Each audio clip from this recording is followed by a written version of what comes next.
please request our next presenter, who will be talking about aligning business strategy with DEI, or if you, in case you aren't aware of it, diversity, equity, and inclusion. This is the Director Home Care at Unilever, Azka Waqar. Hello, everybody. I'm here to talk about diversity, equity, and inclusion. And I think today these are one of the few rooms that I feel are very relevant to talk about this topic. And the reason is, of course, we're all leaders and we have the power to change things. And whenever I've talked about, or mostly when I've talked about diversity and equity, it's been a room which is full of women, and it always feels like I'm talking to the converted already. So what's the point of converting the converted? And I think if you look around today, that the diversity quotient in this room, I think it's significant enough. It's significantly less enough for us to spend 15 minutes on this topic and kind of change that and bring more representation to the table. The topic here is that how do we do this in a changing world? And I think the key word here is change. And there were a lot of speakers here today that talked about a changing world. They talk about how do we need to invest in climate, how do we need to invest in R&D, I think in the last panel, which was repeated several times to emphasize on it. And I think in a changing world, there are a lot of things have happened which requires us to put in more effort in DEI.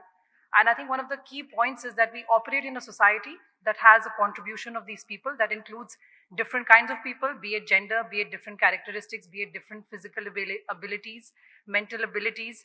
And if you want to operate in that society, if you want to serve them with our brands, our products, and our services, we need to have an organizational structure that has that kind of contribution in their org design as well. We can't have one set of people serving different communities because, at the end of the day, we are going to lose out. And I think in the morning there was a session happening where, Mr. Samad Daud also said that there's going to be a very different set of winners and losers, and there is going to be a race to stay relevant. So I think the question is, why do we need to talk about it? And I have been saying that. The first thing is the pandemic happened. A lot of things changed. The way we operated changed. The way we used to do things completely changed. And I think there were new ideas on the table that yes, flexibility can work. Yes, remote working can work. Yes, different people can come together and contribute in many different ways, which was not possible because we were, our organizations are designed, many eons ago, where the workforce contribution was very different. And as the workforce has evolved and as different kinds of people have come into that workforce, the org design hasn't evolved as much. And hence the pandemic kind of, gave us a bit of a jolt that yes, it can happen. The second thing is a lot of social movements are happening both locally and globally. The Me Too movement was a big one, and I think we also see the Aurat March happening here in local context. And that's just about gender, but I think otherwise also in terms of race, in terms of ethnicity, there are other global movements happening. Black Lives Matter happened globally.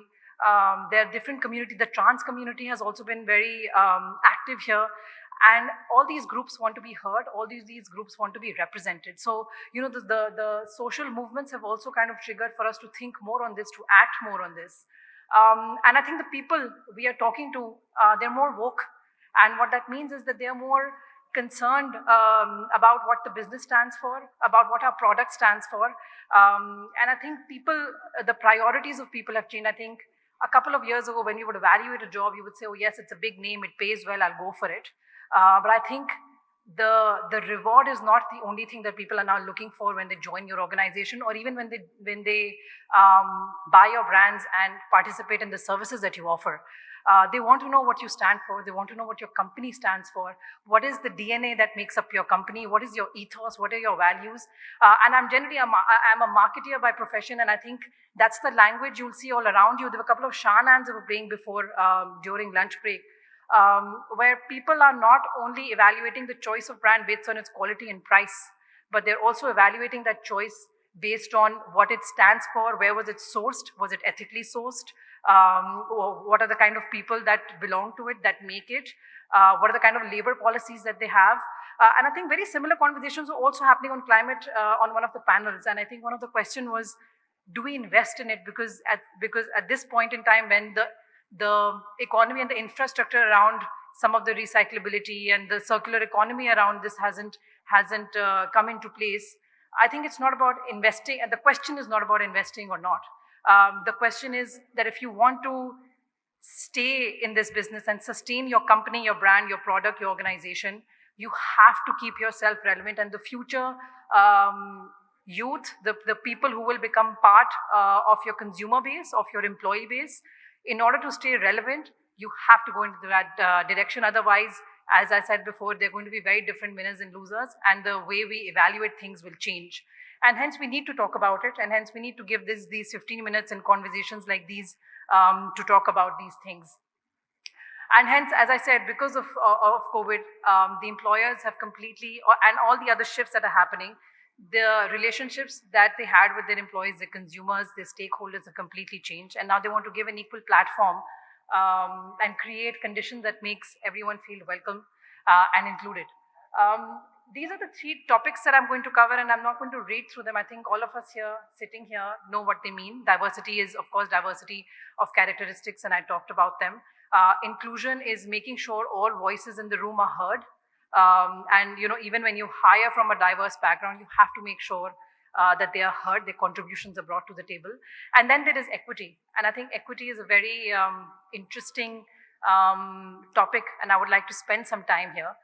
We've talked about equality in the past, and I think equality is an ideal that we would like to reach, which assumes that everyone has equal opportunities, everyone has equal level playing field that already exists in our societies, and hence, they can perform with, one-fit-all policies, and everyone will have the same chance of success or failure. And that's not true. What equity does, it says that everyone, there are some communities, some groups in our societies that do inherently have some systemic biases, some kind of drawbacks, some barriers that other people don't, and hence enable to give them equality in terms of achieving the outcome. We have to have customization in our policies, and hence, the big idea is equality is not equal. Equity is, because there needs to be equality in the outcome and the reward. I'm sharing this picture, and I think this is an example of equality, which means that there is fish to catch, and there are 3 people, they belong to 3 different groups, and you've given them the same set of policies, and as you can see, it's a very easy guess of who will succeed and who will not. And that's the kind of world that we exist in, and that's the kind of rooms that we are in. And not here today. I think generally these are the kind of rooms that we're in the org designs, and hence it needs to evolve. And what would equity look like? Equity would look like customization of policies that will enable everyone to have a fair chance of catching that fish. And that's the idea of equity. And I think when we have that equity and all the groups evolve, the ideal would be equality, where we assume that there are no barriers to any specific group. This is another example that I've just put in to show visually what equality means and what equity means. And I would like to touch upon, I think, one topic that's close to me personally when we talk about diversity, equity, and equality is, let's talk about the representation of women in business. 50% is the contribution of women to our population. We are over 200 million people. 20%, less than 20% is their contribution to the workforce. And there's fizzling out somewhere happening there. And I think even the last speaker mentioned that there are minds in the society, but not being given the opportunity to contribute. And what is happening? If I give you another statistic, the contribution of women and graduates in Pakistan is 62%. And that drastically falls down to a 20% when we get into the professional life. And this 20% contribution to the workforce has actually declined over the last 2 years. And what's the reason? I think one area is that we hire for them. And I think the other area is that when we hire them, are we giving them enough flexibility to succeed in our organizations, in our business, in the environment that we provide in? So I think the buck doesn't stop at hiring. It has to go beyond that. And I'm standing here, I'll share my personal example. I'm a very new mother. I have a 1-year-old at home.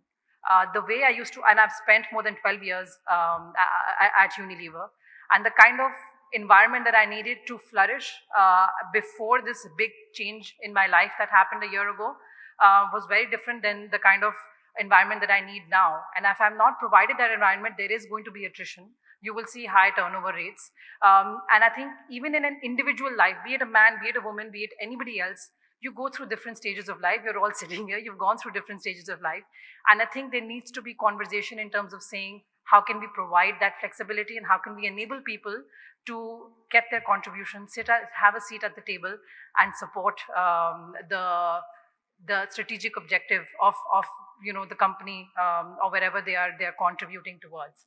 And hence this gap between 50 and 20 has to improve because there are a lot of minds out there who want to contribute, and I think there are a lot of people here who are in a position of making that change, and that has to happen.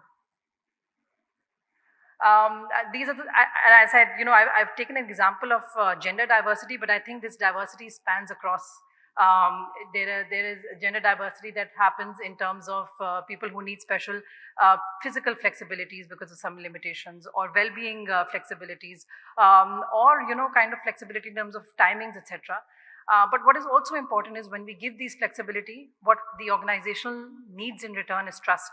Because you can't be saying, okay, if you can't make it to a 9 a.m. meeting, you have to drop your kid to school, and you have to also leave by 5. There are certain objectives and targets and KPIs and contribution the organization also wants from you, and that trust has to come back when the organization comes forward and gives that flexibility.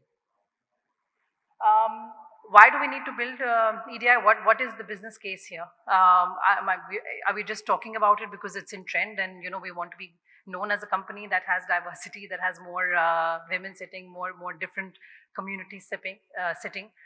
There's a social case. It's the right thing to do, and that's the end of that social case. We have to do it. It's the right thing to do. And there is a business case, which of course all of us will be more interested in, because I think most of us sitting here are for-profit organizations.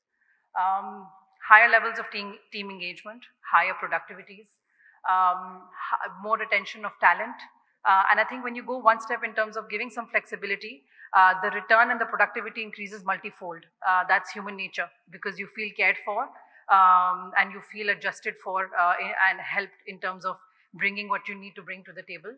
And I think in terms of financial outcome, this is a number, it's a big number. 36% of organizations are more likely to outperform, which have better diversity, equity, and inclusion in their workforce. And of course, this is a research that has been done by HPR, but if we look around and if we have some experience here, and somebody has experience here, please share, because there is merit to bringing that voice to the table. How do we get there? I think I have about 3 minutes left. I'll keep it short in a few things that I feel should be done or should be considered. Make it a strategic priority. I think talking about DEI is not a one-person job. It's not someone who comes to the top, who feels about it, drives it. When that person leaves, the agenda goes away. Making it a strategic priority will help in the longevity of driving this agenda. And hence it cannot be something that you discuss in lunchrooms or hang something or put in your review at the end of the year. It has to be strategically driven, and there has to be it has to start from the top. If your top management and your senior leadership doesn't buy into it, the people who are working for the organization will keep talking about it, and eventually it's going to fizzle out. So if your top management doesn't believe it, your senior leaders don't believe it, eventually it is going to fizzle out. So when you make it a strategic priority, you drive it from the top and you engage the entire organization to contribute to that. Build a culture. Culture building takes time, takes effort, takes patience, takes consistency. So, we don't talk about it one day and then forget about it. You have to create awareness every day. You have to keep talking about it. You have to keep building awareness. And you have to come in every day and walk the talk. And if you're not ready to do that, it will not seep into the DNA of your org design, the DNA of what your organization stands for, and it will fizzle out. So if you want to commit to it, you have to weave it into the culture of your organization and measure it. I think there is what gets measured gets managed. If it's not getting measured, if there are no targets against it, if there are no numbers against it, eventually it is something that will be forgotten. So measure it. When you measure it, there is 6 times more likelihood of success in any arena that you go into. And the risk of kind of the entire project or the entire initiative getting fizzled out if one person who was leading it leaves or moves somewhere or starts working on something else, that risk goes away. So it becomes a part of your organization. When you measure it, it's consistently talked about, consistently worked about, consistently steps are taken to move in that direction if you want to commit to that. Yeah, and I think these are some, I've put in a list of how we can measure it. Of course, hiring, as I said, is the first step. Let's talk about the retention. I think if the contribution of women in workforce is decreasing year on year, there must be a problem in terms of retention. And you have to kind of unlock what is happening there. You can't recruit in new mothers and not give them flexibility on timeline. I'm a very new mother. I needed spaces to nurse my child because I came in 6 months. It was a pandemic. There was a decision that I took and my organization helped me with that. Be it an external event, be it an internal event, there were separate nursing rooms that were made for me that enabled me to contribute the way I wanted to and achieve my goals. So you have to kind of go beyond hiring, go towards retention and talk about these topics. If we don't talk about it, it will not happen. If you don't have representation on the table to listen to other communities who want to bring in change, it will not happen. And of course, development opportunities, percentage of the diversity in promotions, in rewards, in coaching, in mentoring, all of these are something that have to be measured and kind of taken consistently. And let's wrap it up. We talked about the social and business case. We need to first agree that this is something that will benefit the organization in terms of outperforming our goals, in terms of outperforming competition. It will help us stay relevant for the future employees, future consumers, future stakeholders. And hence, if we don't do this, we will become irrelevant and we will be on the losing side. There will be challenges. I think when you have some sales targets, you need to close the quarter. You have some attrition in the team, you need to hire and you don't have time. I think let's not shove that under the carpet. Let's talk about it. Let's work through the challenges. This journey will not happen in one day.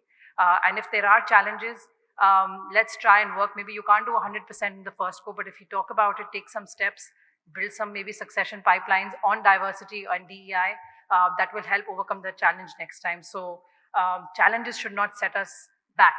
And invest in building an organization that is representative of the society that we serve. Let's not take it as a cost. Let's not leave it as something that only HR has to do. It's not an HR initiative. It's something that we need to believe in and drive consistently, and measure and keep at it. So yeah, thank you very much. That's all. Time is up. And I hope the next time we have a more diverse room to talk to. Thank you. Azka, thank you very much. It's very well put together and very well structured also. And I sincerely hope, I echo what you just said, that next time have more representation, not just from women, but even the other segments that perhaps don't get represented in normal conferences and conventions, so that we can hear all different voices. May I please request Basir Shamsi, who's the president and CEO of JS Bank, to join me on stage and help us acknowledge the effort that this young woman has put together for us. We were listening to Azka Waqar, who's the director of home care at Unilever, talking about DEI. Diversity, equity, and inclusion.